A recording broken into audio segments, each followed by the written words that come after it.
You probably saw me in the corner moving my mouth quite a bit, and there was absolutely no sound coming out. That was my mistake. I'm still new to this process, and I'm still learning how this works.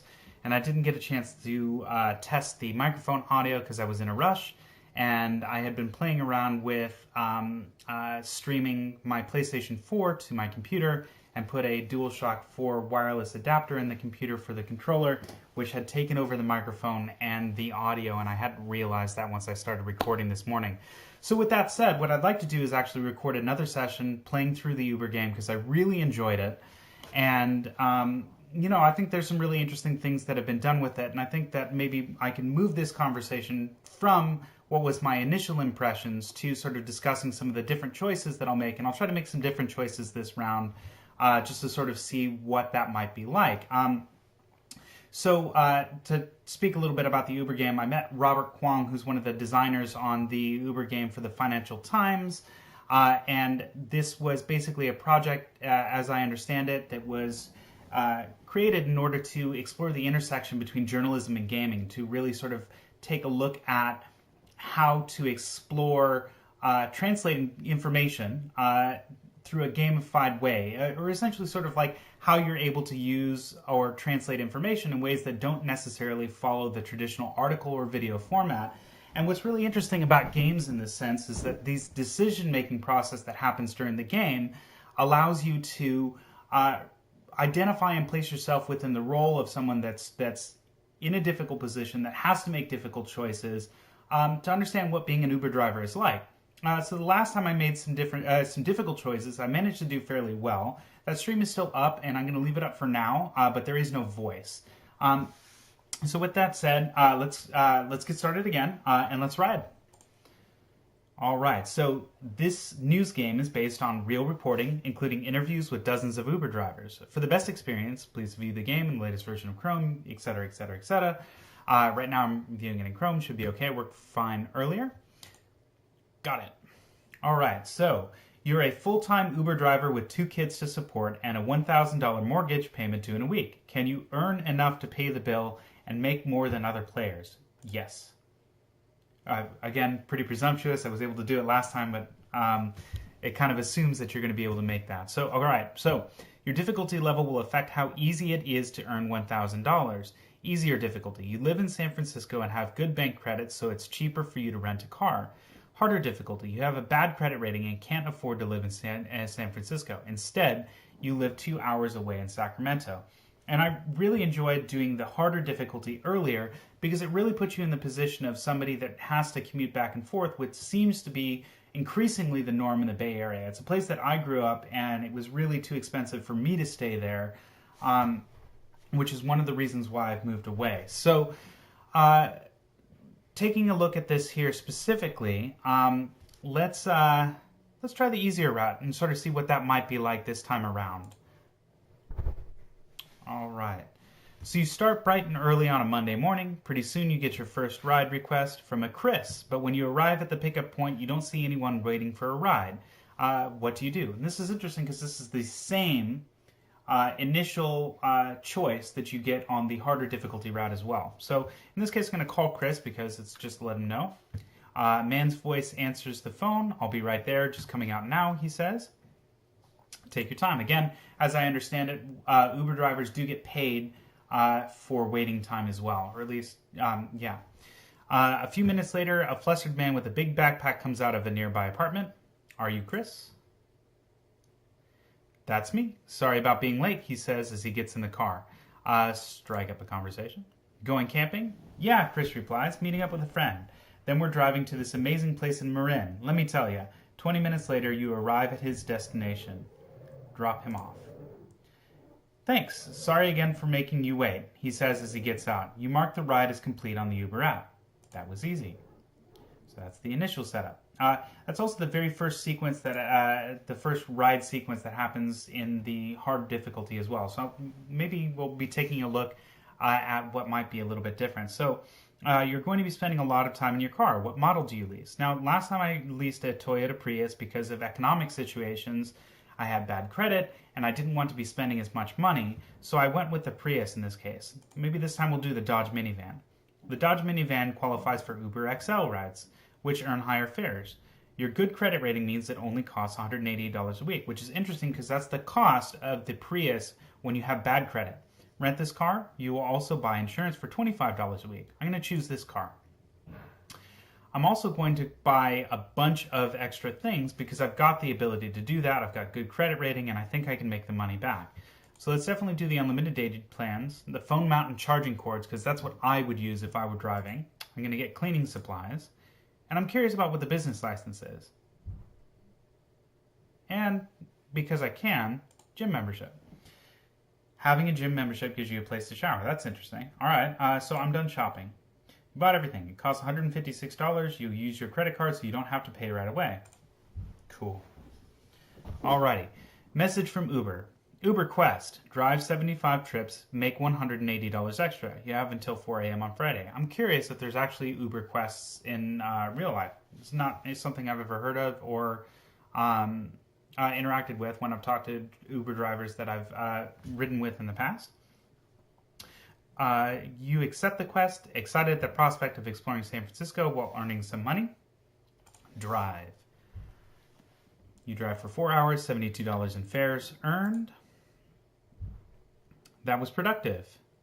You decide to stop for lunch. Let's get pizza. I got a burger the last time I played. You grab a quick slice of pepperoni before getting back on the road. Back to driving. $60 earned. You don't want to burn out too quickly. Go home. It's the end of the first day. Today you drove for 9 hours, completed 22 rides, and earned $148 in fares. You still need 53 rides before Friday to get to bonus. Now what's interesting is that you work for 3 to 4 hours longer for the same amount when you have to commute from Sacramento. Which I would imagine sort of like, just for safety reasons, driving late at night is really scary. So let's start day 2. It's Tuesday. Your back aches from having spent the whole day in the car yesterday. That for sure happens. Get in your car. You stop to fill out your tank. Do you get a receipt? Yes. You carefully keep it in a folder for your expenses. You also take some time to track your mileage so you can claim tax deductions later. You turn on your Uber app and start driving.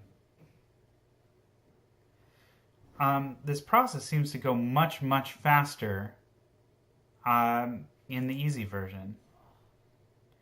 As you drop off a passenger in the financial district in the northeast of San Francisco, you notice there's a surge pricing in the Sunset district. The 3 times fare is attractive, but Sunset is 30 minutes away.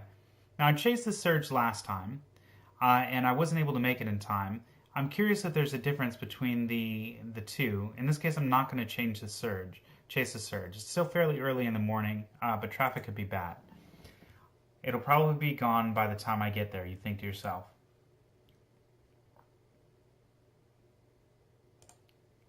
All right. You get a message from a friend. A group of them are meeting up for her birthday dinner and asks if you want to join. Last time I also made the decision, no, I don't want to because I need to work. With that said, it doesn't mean that I can't go meet up with them at a later point in time. They're also giving me pretty late notice for that. But in this case, I'm going to check yes, just to sort of see what the difference is. You deserve a break. You turn off the Uber app and go to dinner with your friends. Today you drove for 8 hours, completed 18 rides, and earned $97 in fares. You still need 35 rides before Friday to get the bonus. So I'll probably have to make up some rides in the interim because I went out with my friends. It's Wednesday. You wake up to find the sun bright in the sky and your phone's clock showing at 11:39 a.m. You must have slept clean through your alarm. Start working. That's interesting. That didn't happen to me before. You're feeling less tired after a good night's sleep, more confident getting behind the wheel. As you drive along the highway, a pebble hits your windshield and leaves a chip. Now, last time I also chose repair it immediately, so let's choose ignore it just to see what happens. When I repaired it immediately, that actually worked out okay in my favor because potentially that could become a much bigger problem at a later point in time. It's just a small chip and you don't want to spend the time and money repairing a car you leased. I don't know if I feel the same way. I don't agree with that choice, but we'll see what happens. Alright, so $60 in fares earned, 3:54 p.m., 10 rides, and I only need 25 left for the rest of the day.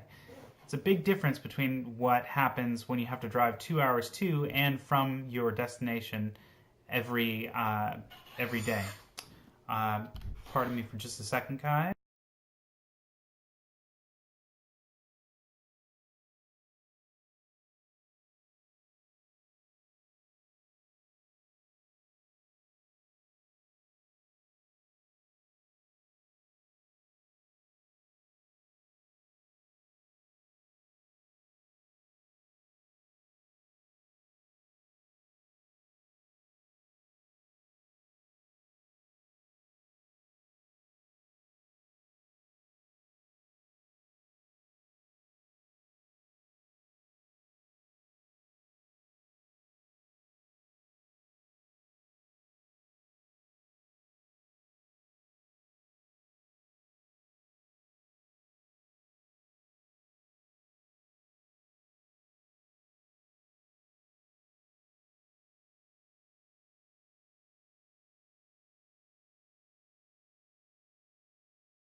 Alrighty, sorry about that, guys. Had to run out for just a minute.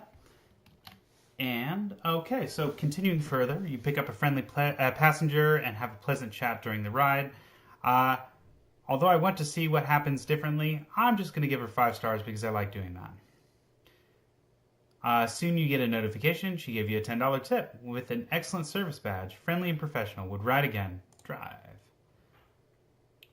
Alrighty, so $63 in fares earned, 8:09 p.m. It's getting late. I'm gonna... Well, I mean, to explore sort of what happens differently, well, different choices, I'm going to call it a day. Last time I had chosen vacuum your car before calling it a day, just because I wanted to be a little bit more responsible. If you've got the time, especially if you're in a situation where you don't have to drive 2 hours to get home, I don't see why you wouldn't, but I'm going to call it a day just to see what happens.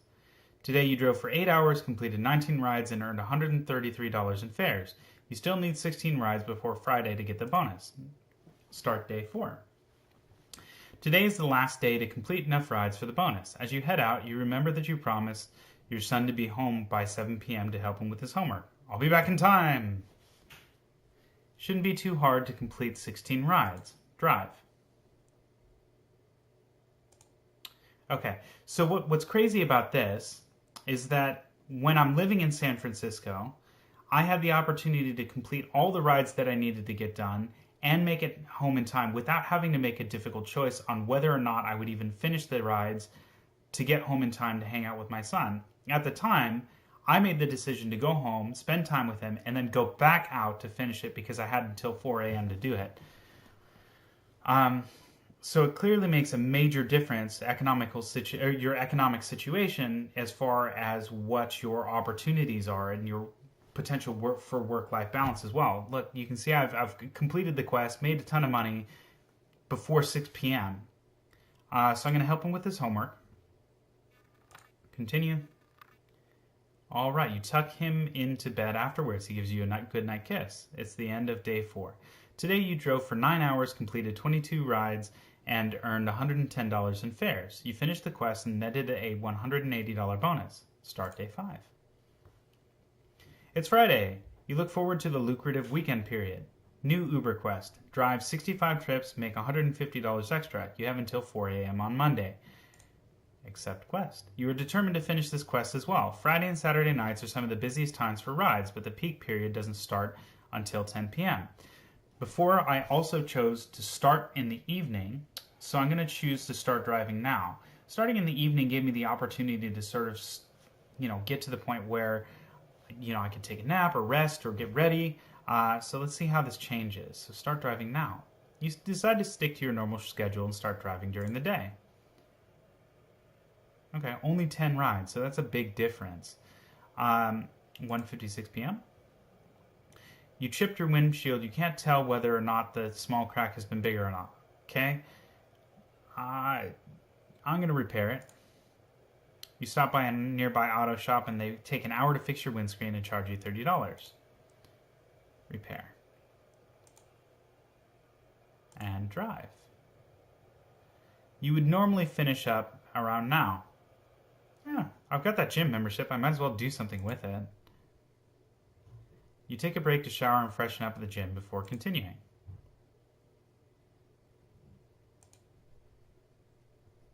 You arrive at a pickup to find passengers holding In-N-Out burgers that they are about to eat in the car. Before I had chosen Nice, I Love Burgers too, and it sort of ended up with a problem where they sort of had an issue where there was a spill in the car.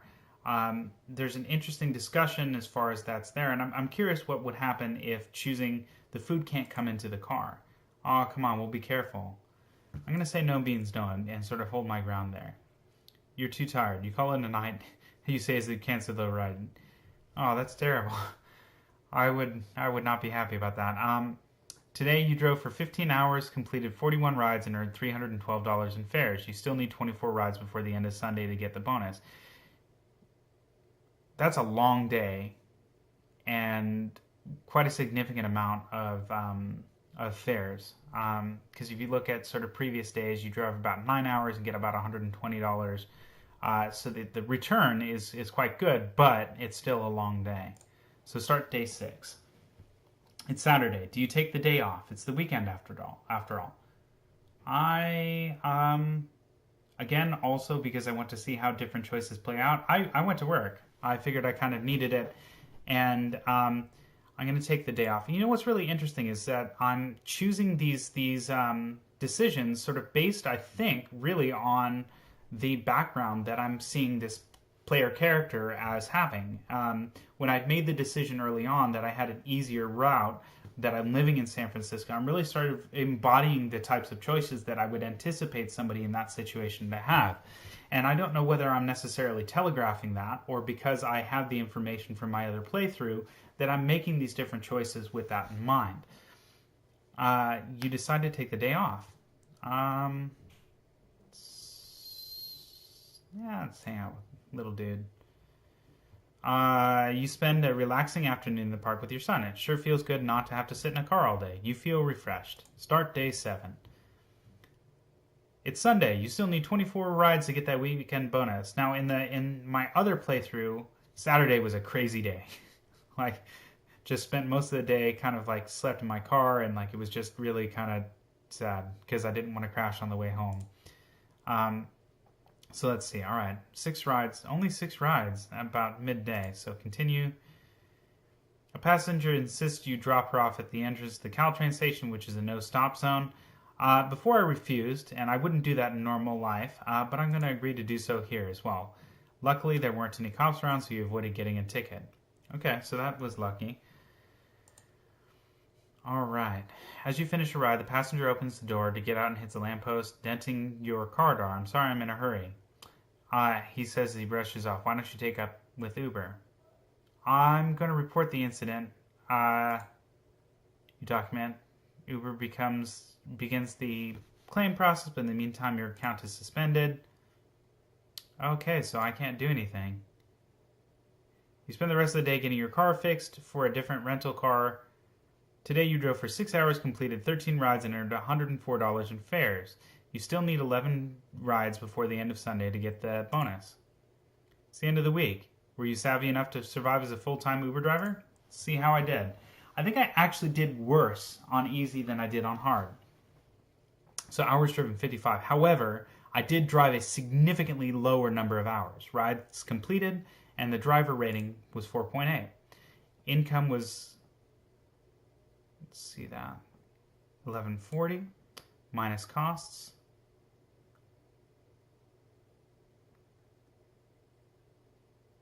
Also 0 tax because I took fuel receipts. So you weren't able to make enough money to pay your $1,000 mortgage bill, but you did earn more money than 11% of others on easy mode. So I actually did really poorly on this playthrough. You made $9.08 an hour. The long hours you worked meant that you earned less than the $10.50 minimum hourly wage. On my other playthrough, I made about $13.50. You took a day off. 14 other players did the same. It's interesting to sort of see these choices in aggregate. You helped your son with his homework. 88% of other players did the same. You brought a business license. That didn't seem to play out. I didn't see any reason to actually have that. Yeah, all right. Well, again, I still strongly encourage you to check this out and see if there's other branching pathways. And try to play it the way that you would play it.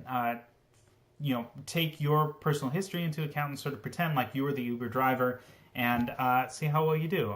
It's a really interesting way to sort of get yourself thinking about the position of the people that are doing this for a living. And I think that there's a lot of controversy over how Uber, as a company functions and sort of how it's disruptive for the taxi industry. But it's also important to remember that these are people that are putting their lives on the line, that are out there trying just to survive in a difficult environment, especially in the San Francisco Bay Area, and I would imagine also in London and a lot of other places where trying to find a way to survive requires creative thinking. So thanks again, everyone, for watching. I hope you have a wonderful weekend, and hopefully we'll play something else this week. So take care. Bye.